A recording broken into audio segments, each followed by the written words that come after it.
So the fans are divided on the internet, the critics seem objectively confused, and as someone who considers themselves to be both of those things, I am here today to tell you in full glorious detail whether or not I think Wicked for Good was good enough. Oh my god, hey, welcome back to my theatre-themed YouTube channel, or hello to those of you listening to this review on podcast platforms. My name is Mickey Joe, and I am obsessed with all things theatre, in particular musical theatre, in particular Wicked, one of the musicals on which I was essentially raised. I for some years now have been working here on social media as a full-time professional theatre critic, in which capacity I have seen Wicked around the world, specifically on 3 different continents. And with upwards of a dozen visits to the stage musical going back almost 20 years, I consider myself to be something of a Wicked aficionado. And for what it's worth, I know that those are actually rookie numbers compared with a lot of people out there, but it's still a show that I know very well. Which is why last year, when Wicked Part 1 was released, I dedicated so much time here on YouTube and on podcast platforms to talking about the film, a full review, both with and without spoilers. We talked about Easter eggs, we talked about predictions for the second film. Now the second film, Wicked for Good, has finally been released. Get ready for another series of videos, maybe some more Wicked Wednesdays heading through the end of the year, in which we'll find more time to talk in detail about changes made to the show's second act, upon which this film is specifically based, as well as Easter eggs, hidden details, and the intriguing, much talked about possibility of perhaps a third film or an Oz set spin-off. But before we get on to any of that, and as a follow-up to the spoiler-free review that I already released here on my channel last week, today I will be sharing with you all of my thoughts about the film with many spoilers. If you don't want to know what happens in Wicked for Good, if you haven't seen it yet, go and check out my spoiler-free review in which I spare you all of those details. This is for the people who want to know everything. And rest assured, we are going to talk about absolutely everything, not only performances and my general thoughts about the film and how it compares with the stage musical's second act and the first film, but also how it works as an adaptation, the specific choices that were made in translating this show to the screen. We're going to talk about music, new lyrics, subtle changes to orchestrations, the 2 entirely new songs, and whether I thought they were a bit disappointing. We're going to talk about visual elements, including but not limited to Jonathan Bailey's changing eye colour and Ariana Grande's lopsided sleeves, as well as my thoughts on the much discussed Wicked plot holes that emerge when you try and perfectly align the story with The Wizard of Oz. All that and more will be the fodder of today's review. I have not scripted this, but ahead of embarking, I do get the sense it's probably going to be an hour long, so strap into those broomsticks. And as always, not that I feel like I need to encourage you to do so on this one, but please share all of your thoughts with me and everyone else in the comments section down below. If you aren't yet subscribed here on YouTube, there will be much more Wicked for Good content coming over the next few weeks. Make sure to subscribe and turn on notifications, or if you'd prefer, go follow me on podcast platforms. In the meantime though, I couldn't be happier that the day is finally here for us to fully discuss Wicked for Good. Let's go.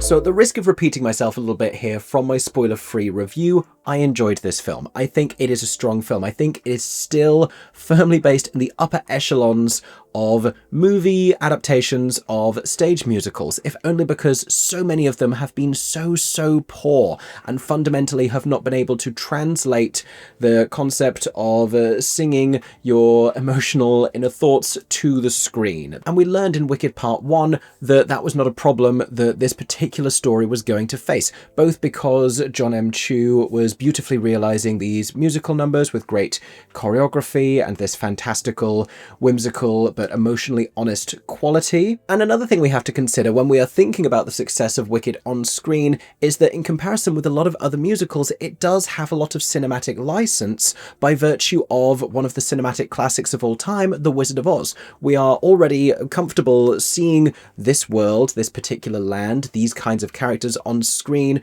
because many of us have been seeing them for our entire lives. Now, all of that being said, I do agree with the verdict that Wicked for Good is not entirely as strong a film as the initial Wicked movie. And I think there are a lot of obvious reasons for that. One of them is the inherent shift in the tone. The first film is set almost entirely at Shiz, so it feels like this more fun and youthful coming-of-age story with these 2 rivals who become close friends, and all of this with the backdrop of an educational setting, so it feels like a fun high school or college film.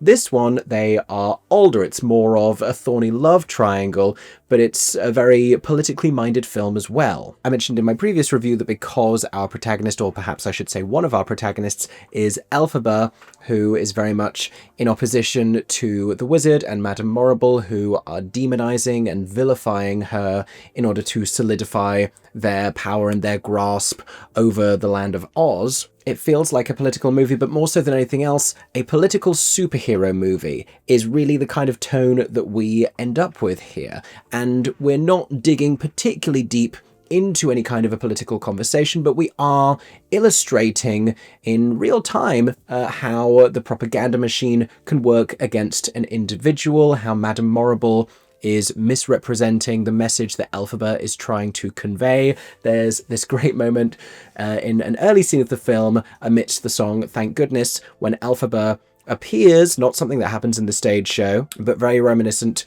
of the skywriting that she does in The Wizard of Oz, and she blasts through a layer of cloud and tries to create a message to Munchkin Land that says our wizard lies. Unfortunately for Elphaba, she chooses like the one thing that Madame Morrible is actually capable of magically manipulating, because Madame Morrible can only really do stuff with the weather. Bit unfortunate that. And not only that, she chose a message that contained within its letters, via some fairly straightforward manipulation, Oz dies instead. But my point is, and the film is still aimed at a family audience, so I think it's important that it's having these kinds of conversations, even if they're not particularly in-depth ones, that it is talking about propaganda, it's talking about scapegoating, and it's talking about the means via which dictators and corrupt leaders attempt to cling to power, which is all incredibly timely and relevant. It's a story ultimately about fascism, and in many, many moments in the film, Jon M Chu really leans into that idea by illustrating historic parallels. There is a sequence of scenes added to the storyline that flesh out the trajectory of Boq and Nessarose, by this point residing together in Munchkinland, where she has assumed the duties of her late father, who died for stress-related shame reasons at the end of the first film, and who can currently be seen in The Producers in the West End, shout out to you, Andy Nyman, as the new governor of Munchkinland, with Boq being the only one of her university friends who stood by her side in this time of difficult grief and political transition. Admittedly, her sister had a lot going on. She was literally fleeing some flying monkeys. Ooh, fleeing flying monkeys, that's hard to say. But Nessarose is a strong young woman, and she can take all of these hardships in her stride. What she can't take is a hint, because she still has startlingly little grasp of the fact that Boq has little to no romantic feeling towards her, and instead is still, perhaps foolishly, pining for Glinda. So after another of their university friends turned staff, Averick, brings to Nessa a proposal that has already been approved by, and I quote, all of the other governors of the land of Oz, despite the fact that we only ever see the Emerald City, Munchkinland, and one abandoned castle in Kiamako. Even on the wizard's diorama back in the first film, it was like Emerald City, Munchkinland, mysterious castle we're not going to talk about, but that's definitely going to end up being in the second film. Anyway, there's this proposal that animal motility, is what they call it, would be restricted, and that they would need a permit in order to travel. Just another way in which the wizard and Madame Morrible are trying to scapegoat animals and trying to infringe upon their rights. The beginnings of which we heard about back in the first film. Nessarose is being encouraged to sign this decree, but when Boq decides to leave to head to the Emerald City on what he naively believes to be good terms with the woman who up until this exact moment believed herself to be his girlfriend, he discovers that hell hath no fury like a newly fascist dictator scorned, because she has taken this one little cute step further and insisted that Munchkin's motility also be restricted. So we have an entire scene at a train station in which Boq is not permitted to travel away from Munchkinland, but we also have Munchkin families being ruthlessly pulled off of a train. And it's very moving and interesting to see the way in which other individuals suffer as a result of the personal grudges at the center of this film. We will see more of that a little bit later on. And I will talk more about changes made from the stage show's second act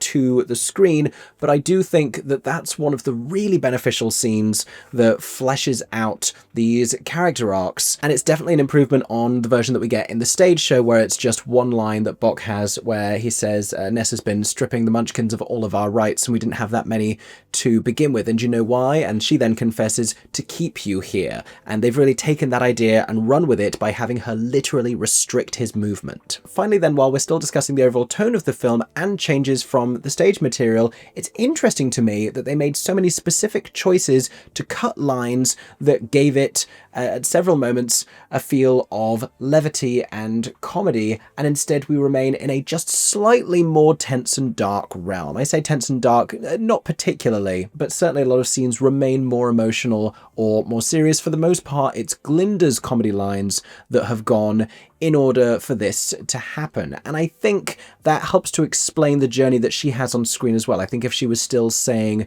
these slightly ditzy things throughout the movie, then we wouldn't get the same sense of her emotional journey that we do. For example, in the moments before they sing the song For Good, Glinda now just says, let her go, rather than saying, and her dog Dodo. Like, her mistaking Toto's name for Dodo is now moved way earlier in the film to the Yellow Brick Road scene around the time of the fallen house. But there's another comedy line in and amongst there. In fact, there's several lines that Glinda has in the stage version that didn't make it to the film. One is her very naive interpretation of the circumstances of Nessarose's death via falling house. Another is a little line that she normally delivers to herself after she sends them off and says, you know, just follow that one road the whole time, before saying, I hope they don't get lost. I am terrible at giving directions. Of course, one big change from the stage version is that her Shiz friends, Fanny and Shen Shen, remain with her as she becomes Glinda the Good and becomes more and more involved with the wizard and the Ozian regime. And so they are able to do a little bit more of the silly stuff for her. I also like a lot of the additional lines that have been added in.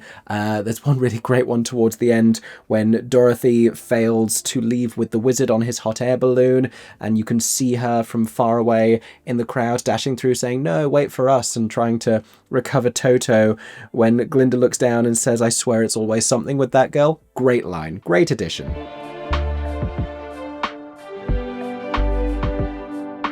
Let's continue talking about the tone of the film by talking about its relationship to its score, old and new. Now, one of the other things that I said about this previously is that it didn't feel as much like a true movie musical as the first film did. And I think part of the reason for that is we are adapting the second act of a musical in which music is generally sparse. You don't have this extended introduction a la No One Mourns the Wicked. We have Thank Goodness, but it's a series of different musical moments, even more so in this film, because before we get to the main Thank Goodness song, as we are hearing Every Day More Wicked, we have something of a Here's What You Missed on Wicked Glee moment, where we move between different characters. We find out what Elphaba has been up to, we find out what Glinda has been up to, and we hear little reprises of some of the songs that they sang in the first film. Elphaba has new lyrics for a reprise of The Wizard and I, when she's singing When I Stop the Wizard, with a little bit of a minor key change in there, at which point she heads over to a conspiracy theory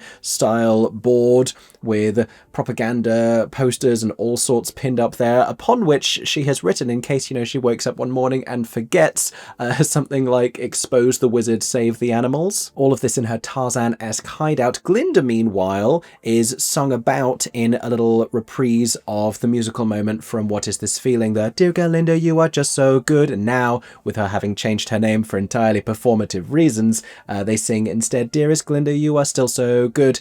And this is like in the loathing book choreography moment from the first film, a sequence in which they are all facing down the barrel of the camera, walking down a corridor, doing group choreography, which, since the likes of the first Wicked film and Matilda on screen, we have come to recognise as the moment that they want people to replicate on TikTok. They want this to go a little bit viral. As of right now, I don't believe it is, and I think the reason for that is not just that a lot of audiences don't know this bit of the song yet because it's new, but also because the choreography at this moment is actually really tricky. And not that the first one wasn't complicated, but this one takes it even further, and I think it's too hard to dance and too hard to sing. Maybe people will, you know, prove me wrong on that front and manage to take it to TikTok, but it seemed to me like that was what they were trying to have this moment be, but also like it was going to be a really difficult ask. We also get a reprise of Glinda's Act 1 song, Popular, but she just sings the la la bit as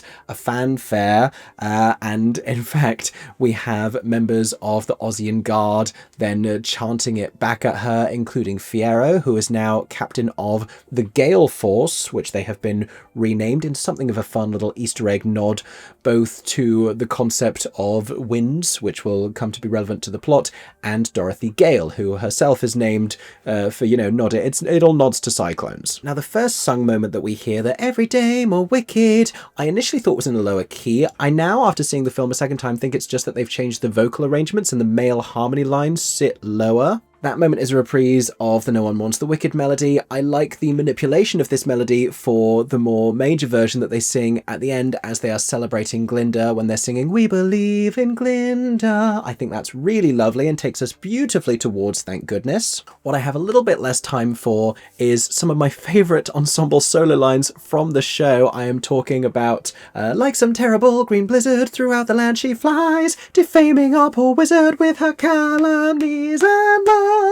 Great stuff, that. I sort of resent that it's been given to Madame Morrible to sing, not because it doesn't make sense dramaturgically, but because we learned around a year ago that Michelle Yeoh is not necessarily a gifted singer, and there is, bafflingly, a moment in this film where Michelle Yeoh has sung more solo lines than Cynthia Erivo, and that's just a very hard place for us to live in. Anyway, my point out of all of this was that we are getting little snippets and sections rather than a full extended song, and they do their best to give us a strong musical introduction to the film. This after an introductory scene in which Cynthia as Elphaba is trying to free animals who are being enslaved in order to help build the Yellow Brick Road. But because we are taking the second act of a show, it is more reprise based, it is more dialogue based than the first act was. In the first act, you had that great run of like Wizard and I straight into What Is This Feeling? You had Dancing Through Life almost immediately into Popular, One Short Day through Sentimental Man, through Defying Gravity, a lot of great emerging, strong, self-contained melodies and big, powerful musical moments. Much of the second act of Wicked, outside of As Long As You're Mine, No Good Deed, and For Good, is reprised musical moments or scenes that move in and out of music. And when you're on stage reprising a song that was sung 45 minutes ago and it's like, oh, Glinda's now singing the Heartbreak I'm Not That Girl song rather than Elphaba singing it before. What a plot twist. We got it when the green girl was unlucky in love, but now the beautiful blonde popular one is. What an unexpected switch. And there's something a little less powerful about it when the reprise of that is coming a full year later. I don't know that we really felt the impact of Glinda singing the same melody that Elphaba sang. I'm also going to join the chorus of people online who are a little bit upset about the fact that it no longer in the orchestrations immediately segues into As Long As You're Mine and we don't get that delicious I'm not that girl do do do do do do, because it was nice. It was a nice moment. That being said, I like the orchestrations an awful lot. There are so many clever, deliberate uses of motif in the orchestrations that are choosing to highlight particular themes from the first film, foreshadowing themes that would come later in this film, interestingly enough. A little bit Merrily We Roll Along, that is. And while as a fan of the film, it can take a little bit of time to adjust to the new sound of some of these songs. Like I said, new vocal arrangements, different orchestrations, occasionally a slightly different key. Looking at you, Wicked Witch of the East, and we will get to you. As well as the many unexpected new lyrics, ultimately, I think that great choices have been made. When I talk about new lyrics, I am talking about the beginning of the Wicked Witch of the East sequence, as well as the beginning of Wonderful. These are the two songs from the stage show that have been the most changed for the film. And I don't want to spend too much time on this because, like I said, I'm going to make an entire video where I talk just about the changes. But the Wicked Witch of the East changes, I understand. The Wonderful introductory verse changes, I understand a little bit less. What I do like is putting Glinda in that moment, not only because it absolves Elphaba of ever having to really start singing and being like, it does sound wonderful, which always kind of undermines her character and her entire political determination, but also because it allows Glinda and Elphaba a little bit more of a moment of reunion in this this film than they get in the second act of the show, which is probably what people want to see. The melody for the new introduction of Wonderful, I have no idea where that comes from. With Wicked Witch of the East, I initially didn't recognise this melody, then I realised it's the same melody Nessa has always sung on stage, but slightly manipulated and considerably slowed down, because she normally sings All of My Life, I Depended on You, How Do You Think That Feels? And now what she sings is something along the lines of like, That night at the Oz Dust, la da da, la la la la la la. It's still the same melody, it's just slower, and it doesn't have the same sense of frustration and rage, which is a good choice for Nessa Rose. And they have very carefully reworked this scene in order to avoid framing Nessa Rose's disability in a way that is uncomfortable or resorting to ableist tropes. Much of which I think has been conscientious and successful, and it's been great to hear from disabled audience members who have gone to see the film who have really liked the changes that have been made. I'm not sure I'm wholeheartedly convinced to the changes that they have made to the ensuing scene and to what happens in the plot with Elphaba and Nessa Rose and what she does with magical enchantment, but we'll get to that. For now, I will say I am glad to have a recording of Wicked Witch of the East, because inexplicably we never got a recording from the stage musical. It is a little saddening that the vocal isn't a stronger one, but the vocal that we get is sort of in line with the characterization of Nessa Rose. You know, she doesn't have the same conviction and strength that Elphaba does. That's why she spent her entire life pining for a munchkin, and Bach of all people. I also miss the counter melody that is Elphaba singing the spell that she casts in order to save Bach's life, while Nessa is musically feeling sorry for herself.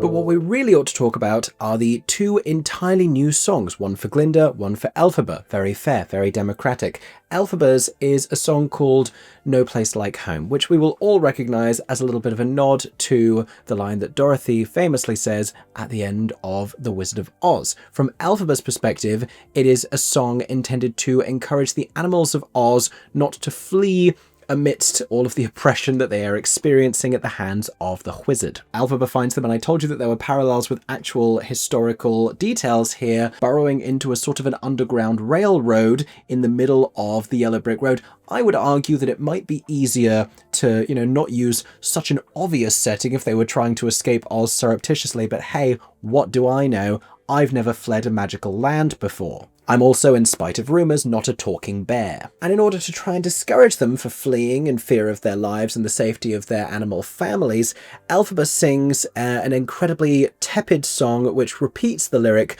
"There's no place like home," in almost every single line. It reminds me of a lot of contemporary musical theatre writing where you have these message songs and it's like one character trying to convey something to another and they just sing that one message over and over and over again. This is not whatsoever reflective of Stephen Schwartz's best work. If it hasn't become obvious by this point, I did not enjoy this song. I thought this was the weaker of the two. And while I enjoyed The Girl in the Bubble a little bit more, the problem that that song has is it comes in entirely the wrong moment, and it doesn't meet the tension and drama of the moment where it is. The moment when There's No Place Like Home happens, it feels like a great opening for a song, but it feels like we need something a little more powerful. It's a little surprising and disappointing, perhaps, that Elphaba doesn't duet with Dulcibert upon their reunion. If you'd remember, Dulcibert is the bear midwife voiced by Olivier Award winner Sharon D. Clarke, who cared for Elphaba as a child. It's a very meaningful reunion, one that would be made even stronger by having the two of them sing together, but they don't. Instead, bizarrely, you have this barely impactful song, and what I don't understand about this is this was written for Cynthia Erivo, and how are you going to write something for a voice like Cynthia Erivo's? I understand not wanting to upstage No Good Deed. I don't think it has to be full scale and drama, but it needs to be a better song. Even just in the direction of the melody, it just kind of falls flat in the way that it's phrased. There's no place like home. It just feels heavy and boring and pointless. It also, weirdly, in its early moments, sounds a little like another Stephen Schwartz score, The Prince of Egypt,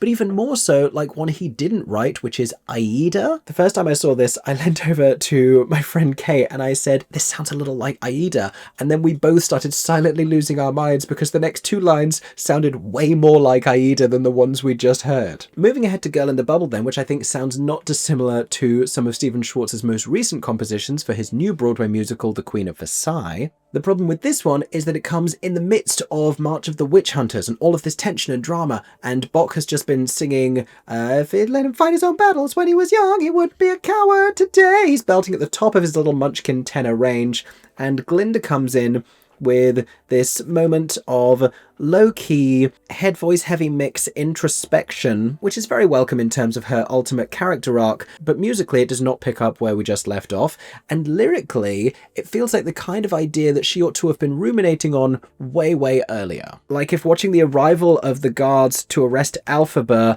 at the moment of Nessarose's clearly suspicious house death didn't alert her to the fact that she might have been inadvertently participatory in an authoritative fascist regime, then honestly I don't know why a high-belting Tin Man made her get there any faster. It's like, yes girl, you are in a literal and metaphorical bubble. What are you going to do about that? How did we not get to this conclusion earlier? Final musical thought? No, I lied, I have two. Final two musical thoughts. One, I missed the reprise of Sentimental Man. I know I said reprises don't really work in this film that is arriving a whole year later, but it's sort of the only real justification for the song ever existing in the first place. Like, the only good things that have ever come out of the song Sentimental Man are the Sentimental Men podcast, the one lyric that informs what Elphaba sings in Defying Gravity when she sings, as someone told me lately, everyone deserves the chance to fly. That comes from his song, and also the reprise of it when, you know, after oversharing with us an hour ago back in the first act and he says he always wanted to be a father and we're like, cool, no one asked. He then gets to reveal at the end of the second act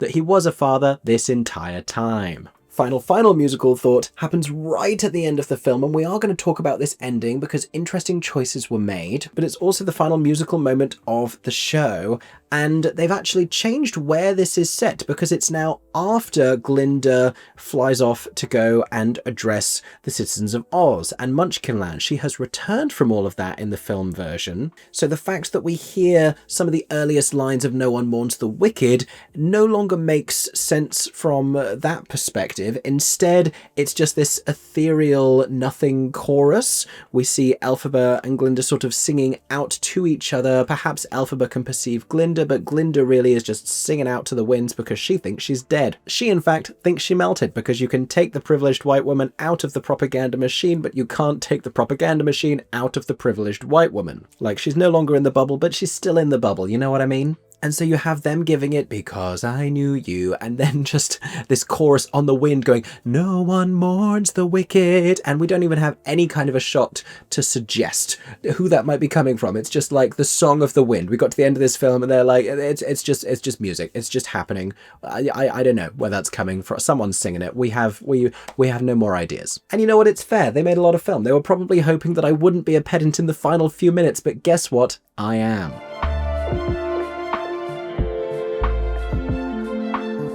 I want to talk next, and if this has seemed very similar to my spoiler-free review, this is where we're really going to get into all of the specific details about the narrative choices and the alignment with The Wizard of Oz, and the plot holes from Wicked Act 2 that continue into the film. I said in my last review that they fixed and addressed some of the changes, like that expansion of Bok and Nessa's early scenes in the second act. There are others that they continue to just drive straight past and disregard, which is mostly all of the Oz stuff, and the questions that arise when you consider everything that we know to happen in the plot of The Wonderful Wizard of Oz, and the notion that it's happening concurrently with Wicked for Good. A lot of questions arise about the Scarecrow and the Tin Man, who we now know to be Fiyero and Bok, coming into contact with each other and either recognizing each other or not, as well as all of them in The Cowardly Lion being brought before the wizard by Madame Morrible, who has every reason to recognize all three of those people, actually. All of them were at Shiz, Lion included. And since we're on this subject, let's talk about The Cowardly Lion, because I have a lot of thoughts about this lion,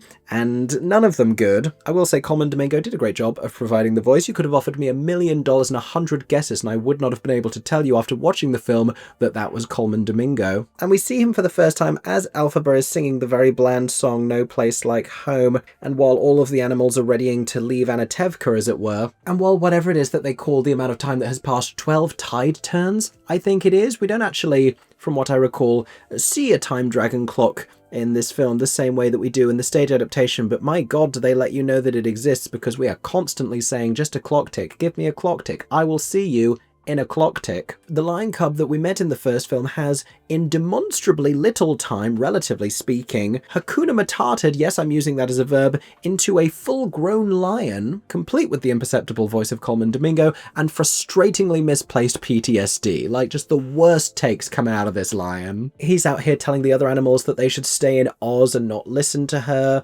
because she freed him from a cage at an early age. It's giving gay Republican, if I'm being completely honest, a little bit race traitor as well, if that's not too far to go. All of which makes even less sense when you consider that after this, the lion chooses not to stay there, perhaps because the tunnel to flee Oz is too scary. Like, he's happy to tell the families of, like, koalas and everything that they should go through and flee the land of Oz, but he's just gonna stay there with the scary green lady. And not for nothing, in spite of the fact that we are led to believe that Oz is becoming such a dangerous place for animals who continue to speak out, literally who continue to speak, because there are animals in the Emerald City who are allowed to be there just fine, but they are not speaking animals. When the lion eventually does turn up in the Emerald City with Dorothy and friends, nobody seems to have any kind of a problem with the fact that he's very chatty, perhaps just because he's sufficiently self-aggrandizing. It's a little familiar of how some people feel about the British royal family. They're allowed to exist as long as they constantly exude a deep sense of personal shame. And let's talk about Dorothy and friends while we're here. I think it probably still was the right choice to have her existing on the sidelines in the same way that she does in the stage musical. I don't think we needed to see her. It might have been fun to see a few more of the moments when Elphaba really did, in her grief and her frustration, become as wicked as they had always said that she was. As a reminder, Wicked has never been a story about how Elphaba was never really wicked. It's a story about how she got there and what you can learn from considering the story from her perspective and this annoying little girl who stole her dead sister's shoes. She does still imprison her, but of course if you were to depict every encounter that the witch has with Dorothy, you would have to get past the moment that she is reunited with the Fiyero Scarecrow, the Scarecrow, if you will. Now, I think the design of Tin Man Bok and Fiyero Scarecrow both really great. With Bok in particular, he is unrecognizable enough, and there's sort of a moment with him and Glinda where it's like, it's not necessarily clear whether or not she recognizes him. He clearly has a lot of resentful feelings when he looks up towards her. Not necessarily because of anything that she personally did towards him, but certainly because she is representative of everything that he wanted in life that he now can't have because he's made of a periodic table element. The most horrifying part of which, by the way, is nothing to do with his face or the steam coming out of him. It's the knees. It's the very thin, like, lack of flesh and muscle around his knee. It's the CGI knees. They did a great job with those knees and, like, the horrifying clunky way that he walks and tries to run out, the sort of bizarre way that he axes down the door to get out of Nessa Rose's study when we see him for the first time, even though I believe the handle's still very functional. And not to consistently be throwing strays at Bok, but I do think some of this is deserved, if only because of how much it frustrates me that men would clearly rather remain in a toxic workplace environment, lose a vital organ and be metallicized than go to therapy. Now let's talk about Jonathan Bailey's Scarecrow face. And this finally answered the question of why they gave him bright blue contact lenses as Fiyero, because when he turns into the Scarecrow, and I don't know if everybody noticed this, he finally has his own eyes, his own brown Jonathan Bailey eyes. I have seen them in person. I noticed the colour. What I wasn't prepared for, and I have seen Scarecrows before in my lifetime, I have played the Scarecrow in The Wizard of Oz, was the Hessian face, and I think it was something around the eyes. It was something about the nose. We just needed a little bit more sense of shade. It was just all the same fabric. And I have an awful lot of respect for what Elphaba had to say about, you know, like, you're still beautiful, it's looking at things a different way. That objectively, whichever way you look at that Hessian face, she's going to get some kind of a rash. Casting our minds back a little bit earlier in the film, I liked a lot of the Fiyero material. I liked that as long as your mind was now restructured so that the scene that they have together when they're talking about being together and Elphaba sees this vision of a house flying through the sky. I like that is now explicitly post-coital because they do get a little bit cock-blocked in the show. But now you have Michelle giving it the Madame Marble wind magic, which is probably some of the best work that she does in the film, if I'm being completely honest, as an interjection in the middle of that scene so that we can cut to the afterwards. And this scene has been talked about a lot. I'm talking about As Long As You're Mine, not just the cardigan that Elphaba puts on in order to have an amorous moment with Fiyero, but also the entire way that it's staged with so much distance between them. I think there's a version of this that so makes sense. It just wasn't quite realized. I don't need them to be constantly embracing in the way they are on stage. I think that's a little too literal and it gives you nowhere to go. It would get boring. They would just have to start getting more and more intimate, and this is still a family film. I respect that. I think I wanted to understand the emotional place it was coming from because there is something of a disconnect between how they're feeling in this moment, having just fled, being on the run together, being under the thumb of this oppressive regime that they are both now outlaws from, having just betrayed Glinda, who was their friend for both of them. Like, there's every reason that there should be this sense of melancholy running beneath it. Fiyero is coming face to face with all of this propaganda that he realizes that she has been collecting. He's looking at all of these horrifying, false, monstrous depictions of her as he is singing these lyrics, and she is clearly feeling such a heaviness. At the same time, they are finally, after years of repressed longing, together. So you have to try and balance those two qualities, and I don't know that we got as strong a sense of that. But also, one of my biggest issues is the flying that happens towards the end of the song. And admittedly, there is a whole thing where Elphaba can sometimes do magic without the Grimoire because she does magic at Shiz before she ever learns about the Grimoire, and sometimes she needs it. What gets a little bit frustrating is that almost all of the magic that Elphaba does, and she's meant to be more powerful than Madame Marble, right? Like, Elphaba can read the Grimoire. Elphaba has all of this power. Madame Marble can just do the weather. Elphaba, however, 90% of the time is just making herself or other things fly. It is almost exclusively flight magic. At Shiz, she makes Nessrose's wheelchair fly up in the air. When she returns to Nessa in Munchkinland, when she is now the governor, she makes Nessa herself fly up out of the chair, which for some reason is much better now and makes Nessa so happy and makes Nessa believe that anything is possible, and so now she can have a relationship with Bock even though he still doesn't want it. The moment when she's flying out of her chair after they have this whole interesting conversation, admittedly, when Elphaba's like, you never wanted my help, and Nessa's like, well, now I do, because she's reached this point of real depression and desperation.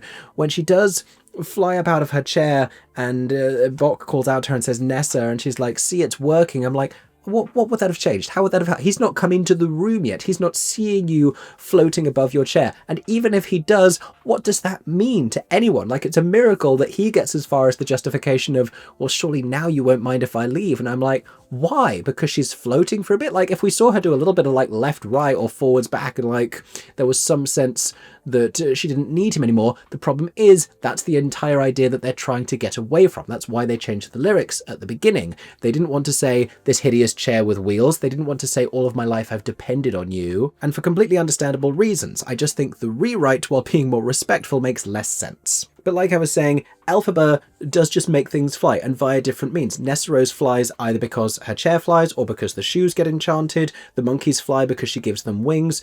She flies because she enchants the broomstick. And when she's with Fiyero, the two of them just start flying together. It's kind of pixie dust logic, because they start flying when they're just real happy, shall we say. And Nessa begins to descend slowly and sadly down back into her chair when she is sad.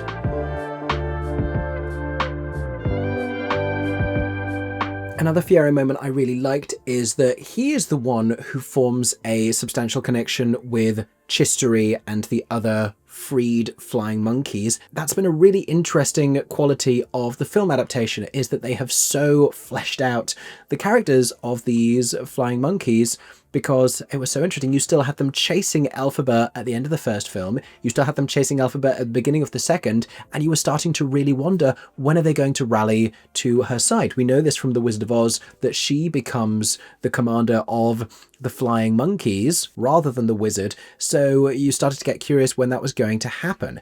And they now, it's really nice. They watch her from afar. I think Chisteri watches her speaking to the animals of Oz, and he watches her with intrigue. She then, after Wonderful with the Wizard and Glinda, demands that the monkeys be freed. She helps to free them. She apologizes to Chisteri, and she says that this is something she is just always going to have to live with, and nothing can undo what has been done to him. She acknowledges that she gave the monkeys torturous wings, and in return, Chisteri reveals to her where the animals are still being imprisoned, that the wizard did not point out to her. All of these caged animals, including her beloved former teacher, Dr. Dillamond. Elphaba subsequently frees all of these animals so that they can go and stampede the wedding of Fiyero and Glinda, which from her perspective, I guess, is just, you know, happy accident. I would say killing two birds with one stone, but we're very animal rights in this moment. We're killing as few birds as possible. Also not killing people for what it's worth. Like, the wizard gets slightly stampeded and then she threatens him a bit with a broomstick. I think this was the moment, like, if I was one of the big cats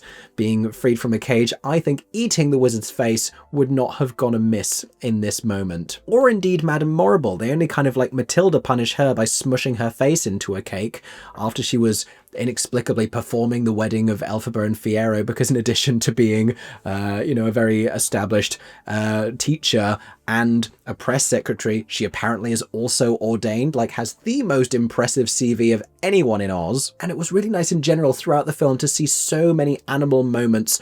What I loved was not Elphaba's interactions with the animals, but Glinda's, because I thought these were so interesting. And it was positioning her as someone of privilege because she had animal staff around her very often, even when she's getting ready for the wedding.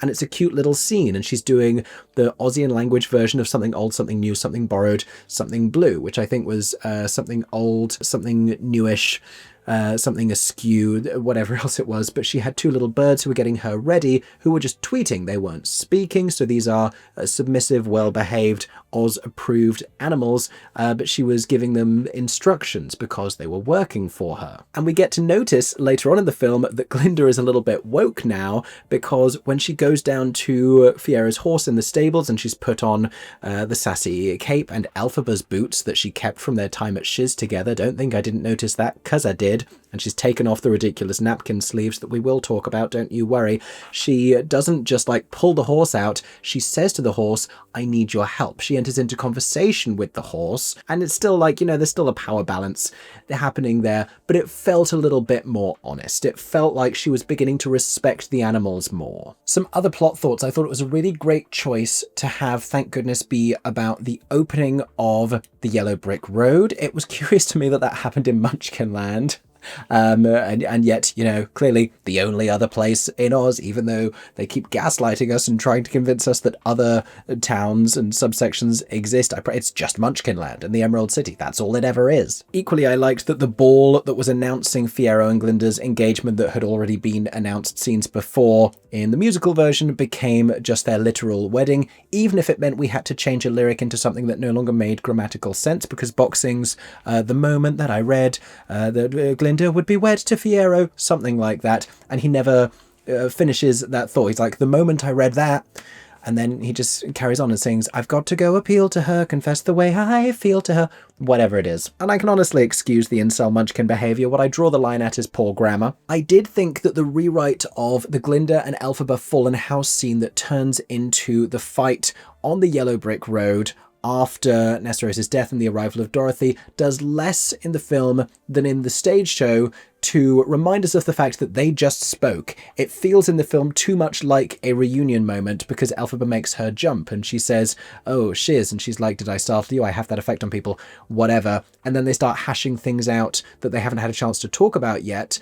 But in the stage show, there's a line where she says, I don't believe, Glinda says this, I don't believe we have anything further to say to each other, because they just spoke, because the witch, Elphaba, appeared before Dorothy. Dorothy saw both of them, and Elphaba and Glinda in The Wizard of Oz have a little bit of dialogue there. I also think generally one thing that we really lost from this film was the reminder of Elphaba's whole identity journey. The fact that she's green barely matters by this film. We just don't talk about it. You see a little bit of insecurity when Fiyero tells her she's beautiful and she's like, you don't have to lie to me, after she's put on the inexplicable cardigan. But for the most part, we lose any sense of that. And this beautiful Elphaba journey that we were building in the first one with the flashbacks to her as a child feels very much pushed to one side in favour of the Glinda journey that we are going on in this film. And Glinda's flashbacks to her as a child, this extended scene about her wanting to have magical powers but not being able to, and her mother reassuring her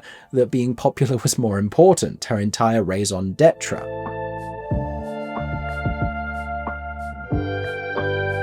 I've started to touch on this, so let's continue talking about some of the visual choices. Let's talk about the cinematography. Let's talk about some of the costuming, but also some of the specific shots that we are shown. As an example, I really loved when Morrible was creating the tornado. I loved seeing it carrying the house towards Munchkinland, and in particular, the fact that it was tearing up the yellow brick road. I love the implication of these oppressive dictators actually damaging their own infrastructure and their own citizens in the name of the goals that they are trying to achieve. So determined to capture and stop Elphaba that they are causing so much damage and destruction in the process. I mentioned before that somebody was clearly very enamored with mirror shots and shooting things through a mirror, and then like we think we're in the mirror but we're not in the mirror, or we think we're looking at the mirror but then we're in the mirror. All of this stuff was happening. Lots of mirror moments, lots of like glass cracking or mirrors cracking when Elphaba appeared. When Nessa sees her finally in Munchkinland and the two of them reunite for the first time in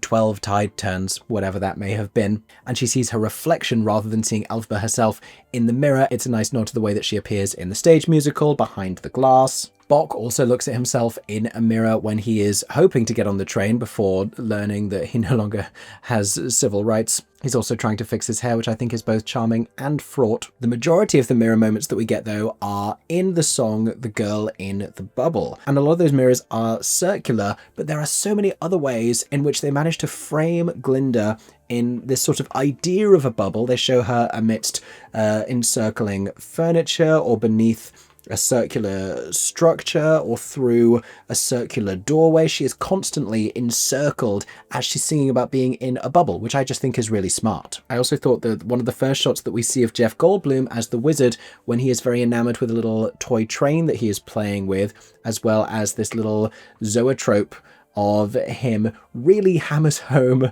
the notion that he is meant to be in some way representative of Walt Disney. Like, they are keeping with that parallel and you have to respect it. And I do find that very funny for Universal to be like, do you want to know who the real villain is here? Well, we are going to suggest it to you subliminally. Generally speaking, I really loved all of the cinematography. I loved the visuals of the Yellow Brick Road being built at the beginning.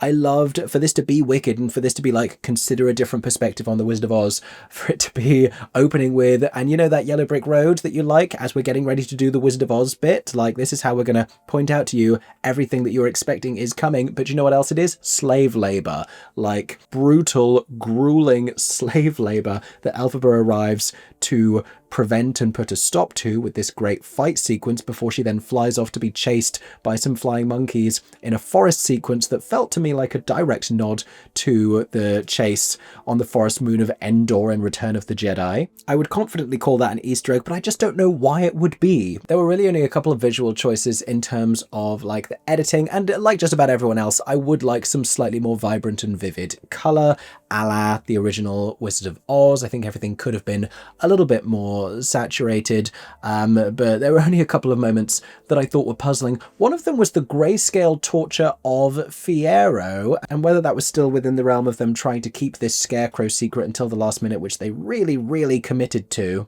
and whether it looked too straw-like before they put that kind of a filter on it, I don't know. I just thought in general we didn't really have any kind of consistency between what Elphaba's visions actually looked like, and that would have been nice to have. Sometimes they were kind of blurry and hazy, sometimes they were like real zoomed in and abrupt, like with the horrifying Dillamond bleat, and sometimes they were grayscale and we weren't really sure if she was seeing that or if we're just seeing that. I also loved everything about the final few images that we got. We have Dr. Dillamond going back to work, presumably some kind of a phased return with a lot of speech therapy, even if it seemed like Peter Dinklage wasn't coming back to the booth to say anything else. But I also was a fan of the crossfade between Elphaba wandering out into the endless desert and Glinda by the night sky, looking out sort of mournfully with the grimoire, then suddenly flashing open. I don't subscribe to the fan theory that this was Elphaba opening the Grimoire to tell Glinda she was still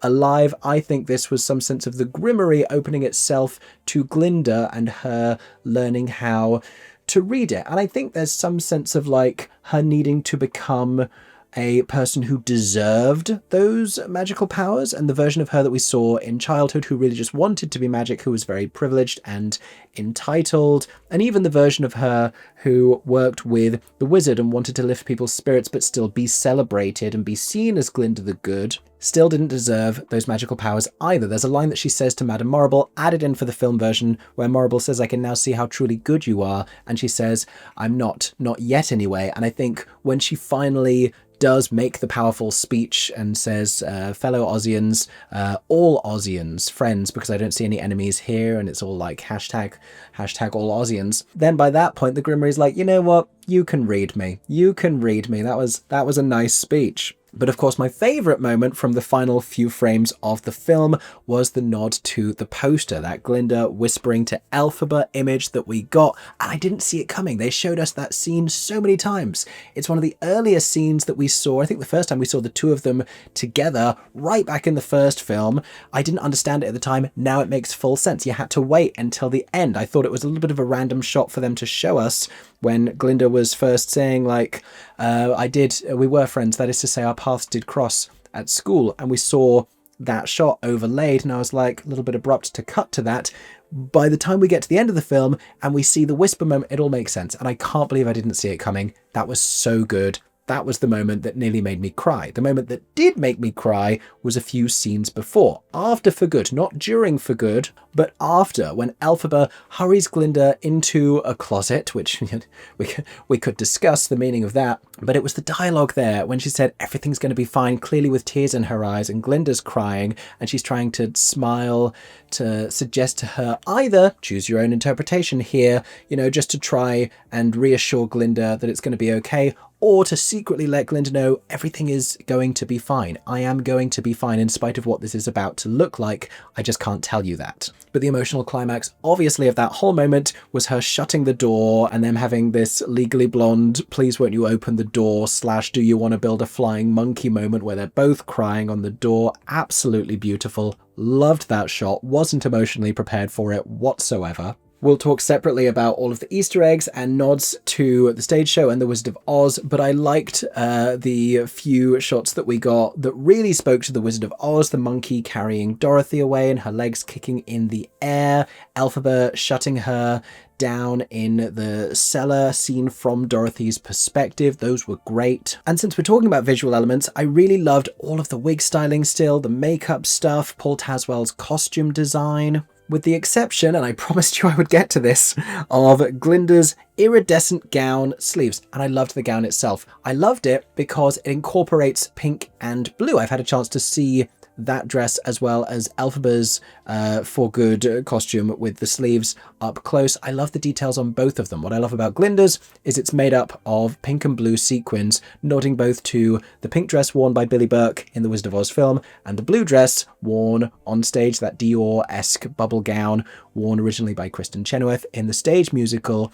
And so the sort of iridescent purpley quality is really made up of a Sleeping Beauty compromise between pink and blue. What I don't love is the sleeves. I don't mind the napkin sleeve structure. It's the fact that one of them was consistently off the shoulder. Like, one of them was at like 15 degrees, the other was at like 35 degrees. It was bugging the hell out of me, and it only got worse. It only got worse. And you can tell me they don't have adhesive in Oz, but when she comes back at the end in the dress that everyone thought looked like sliced meat, you know the one, you know it well, the pink one with all that going on, she has little jewelry things stuck to her shoulders. So if you can adhere jewels to your collarbone, then we can have the sleeve. It just needed one person just go onto set and be like, by the way, just like that little bit, that much, all we needed. Also, the Nude Illusion bejeweled sleeves that were coming down and were then loose at the ends by the wrists, we could hem that in a slightly better way. It could go to like a finger there.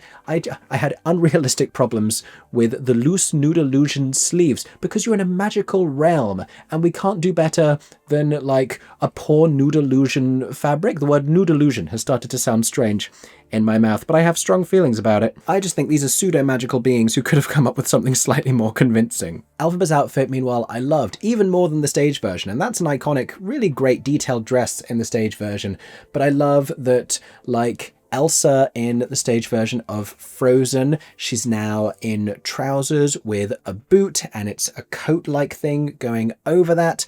I love that in the design of her hat and in all of the garments, it sort of spoke to the texture of broomstick bristles. I thought that was really clever. I love that it's so structured and so tailored and that it had strong shoulders and lapels and it was sort of business-like because Elphaba in this film is getting down to business. I love, now that I think of it, that we had callbacks to her like pulling the hair across her neck, that's clearly like a thing that she does, and I love that we had a little bit of the waving on the forehead moment and them doing the Dancing Through Live choreography again when they reunited in Wonderful. I do think if Elphaba had crossed the room to go and await Dorothy killing her via bucket, that if they'd done one final like waving through the crack in the door, that would have absolutely ruined me.